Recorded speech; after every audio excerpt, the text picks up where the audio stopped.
2 মিনিটে আপনি একটা কোরআন খতমের নেকি পাবেন ইনশাআল্লাহ। বিশ্বাস করলেন না?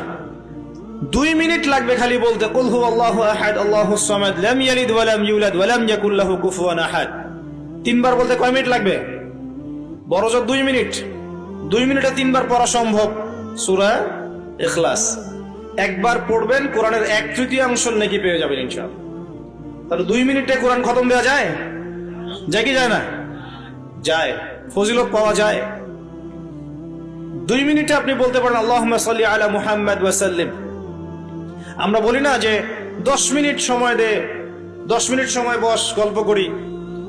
হ্যাঁ, 10 মিনিট ফোনে নষ্ট করেন, 10 মিনিট আড্ডা পিটান, বন্ধুদের সাথে আসরের মধ্যে বসে পড়েন।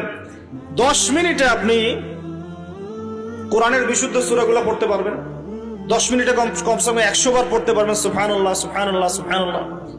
10 মিনিটে আপনি 100 বার পড়তে পারবেন আলহামদুলিল্লাহ। 10 মিনিটে আপনি 100 বার পড়তে পারবেন আল্লাহু আকবার। 10 মিনিটে আপনি 100 বার পড়তে পারবেন লা ইলাহা ইল্লাল্লাহ। পারা যাবে না এগুলো? 10 মিনিটে আপনি 10 বার 20 বার দরুদ পড়তে পারবেন না? 10 মিনিটে 3 বার সূরা ইখলাস পড়তে পারবেন? 10 বার সূরা ইখলাস পড়তে পারবেন। আর 10 বার সূরা ইখলাস পড়লে জান্নাতে একটা ঘর নির্মাণ করা।